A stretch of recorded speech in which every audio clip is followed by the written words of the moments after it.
Hey guys, morning. Welcome to the Academic Answers podcast, where we answer the questions from our blog or social media on personal development, happiness, personal finance, anything that has to do with moving your life forward, living your best life, and manifesting the highest, truest version of yourself. We believe in the human potential, and we believe that it's not just in some of us, it's in all of us. And whatever you decide that is ultimately you can take it to the highest heights, and you can take it to a level that will contribute to a huge extent to the world and to the life that you want to live. It is that simple. That's how it works. And if you embrace that, you should be able to live a fulfilled and a happy life. Sorry for that little interruption. So one person asked me, I think he's a professor of some sort, and he's always trying to ask me the unorthodox questions. I think more, what should I say, academic style ones, and ones that are different. And I appreciate them. It drags my mind. It makes me think more, and it makes me, kind of be able to relate to people from different socio-economic and educational background, and I do appreciate that. So this professor asked me, Loin, examine me.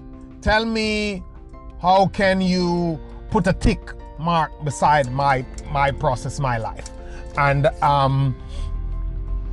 I thought long and hard about it. You gotta answer intellectuals sensibly, and I respect the guy. He's on my list. He reads my stuff. He challenged me. Not everything that I say he agrees with, and that's fine. Nobody has it all figured out. But I try to come from proven principles and examples. But there are different circumstances in life, so no one is above challenge. So he challenges me sometimes. So I would tell him that, in terms of what I would tick you off on, if to say that, look, this is a successful path, I'd use a story to do it, and I'll tell you when I get started on my journey online to do my blog. I was in a tough spot. I was in a tough place in terms of what I was going through in terms of business. I've lost millions of dollars in business the year before, and things just went south. And sometimes in life you think you are on top of everything until the tide goes out.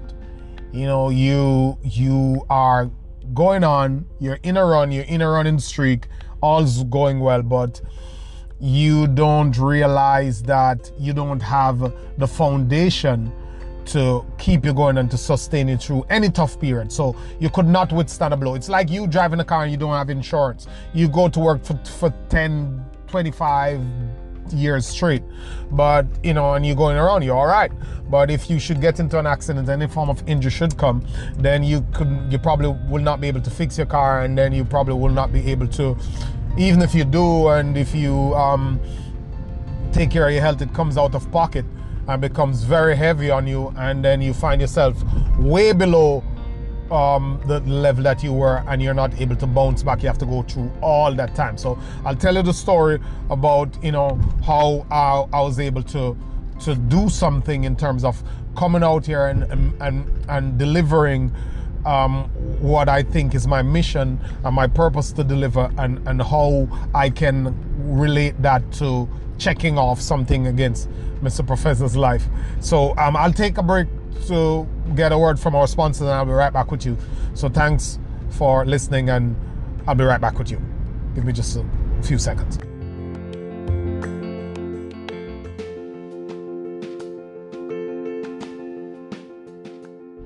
Okay guys, welcome back. Thank you so much for your patience.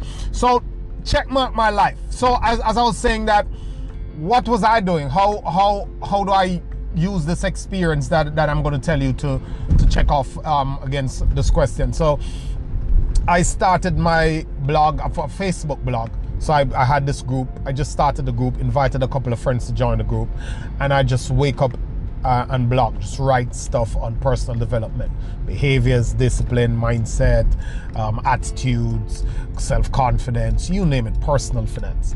So I was doing this blog. So at the point in time, I was still in Jamaica, living in Jamaica. I'm originally Jamaican, and I was sharing a home with my brother. I just had a breakup with my ex-girlfriend, and we had a business. We were still doing the business together, but we pathed on the intimate side, and everything was okay, but you know, it wasn't working out. So we went our separate ways, and I was staying with my brother at the time, and I decided, after going through a whole bunch of problems with business and relationships and anxiety and stress and probably borderline depression, I started this blog after I read this book, Big Picture Thinking by Ben Carson. That book really changed my life. My brother's girlfriend handed it to me, handed a Kindle to me, and said, "You want to borrow this?" And that book was the book on the Kindle. And between a year and a half after that, between when she loaned me that Kindle and when I returned it to her and got my own Kindle, I paid $350 for it. It's amazing to see what the price of Kindles are today. But I paid $350 for that Kindle, and I've read 200 books, or maybe close to 300 books in 2 years. And I started my blog. I was just obsessed with consuming this personal development content.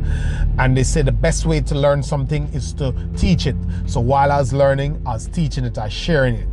And I was reading guys like Brian Tracy, I was reading guys like Jim Rohn, I was reading Carl Beswick, all those powerful books, Robert Kiyosaki, Rich Dad, Poor Dad, Think and Grow Rich, all of those books. I was just so deep into the personal development stuff. So I started my blog, and how I started is that I woke up at 3 a.m. every single morning for 725 days in a row, fail none, miss none, every single morning, and write that blog. Every morning, 725 days it was.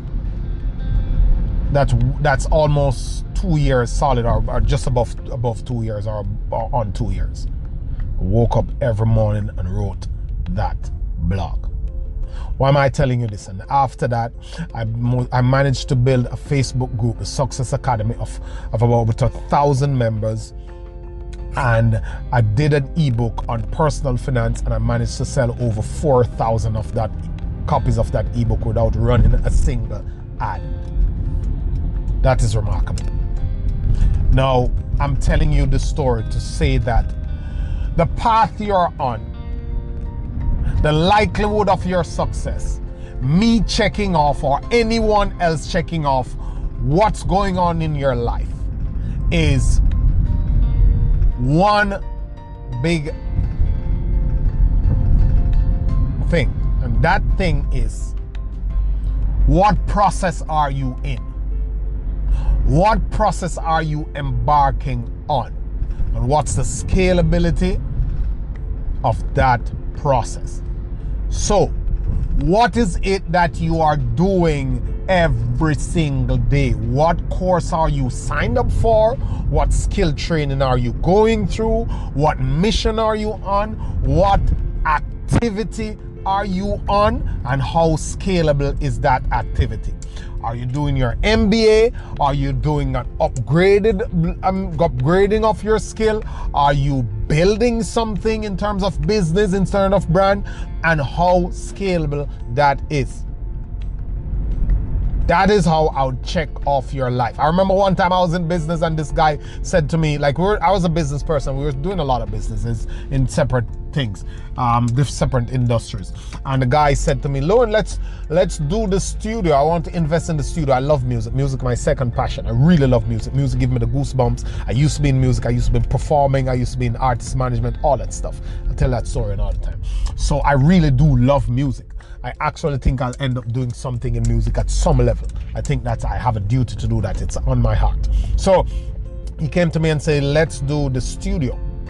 So I say, "Are you going to produce?" He says, "No, we just do the studio and rent it out. We make money from the studio." So it turns out that we would spend 1.5 million. I think at the time it's maybe about 50,000 US or 70,000 US, and we would do the studio. and then we would collect, I know, 50 US per day for hour for studio sessions. So I said to him I wouldn't do it because it's not scalable. And he's like, what do you mean? I said, well, all the expenses can go up on this place, but I cannot make any more money because there's 24 hours in a day and there's only one person that can use the studio at a single time. The thing only had one mixing room, one voice room. So how much I can make is locked in. It's done. I cannot do anything to scale it. All I can even ever think of doing is increasing the price. And that's not going to go down well with my competition. And it's on a plaza. I can't expand it to make 3 more rooms and 4 more rooms. There's so much time and there's so much money you can make from it, and then it caps out. It wasn't scalable. I wasn't interested in it. So that's what I'm saying, is that is the process you are in scalable? Are you building a brand where you can advertise it and reach more people and double the income from it and double the power of it? So that's what I mean by scalable. So I'll check off your life, or you can check off your life against the process that you are in. What activity, what business, what program, what course, what journey are you on that you are immersed in every single day to make it go? That's how things go. Brands are built through consistency, intelligent effort, and time. No other way, no other thing builds brands. So that is what you have to focus and figure out. And then you can check off your life against your success. I think it was George Bernard Shaw who said that success was the pursuit of a worthy ideal. The pursuit of a worthy ideal. Any man who is pursuing an ideal that is worthy is successful.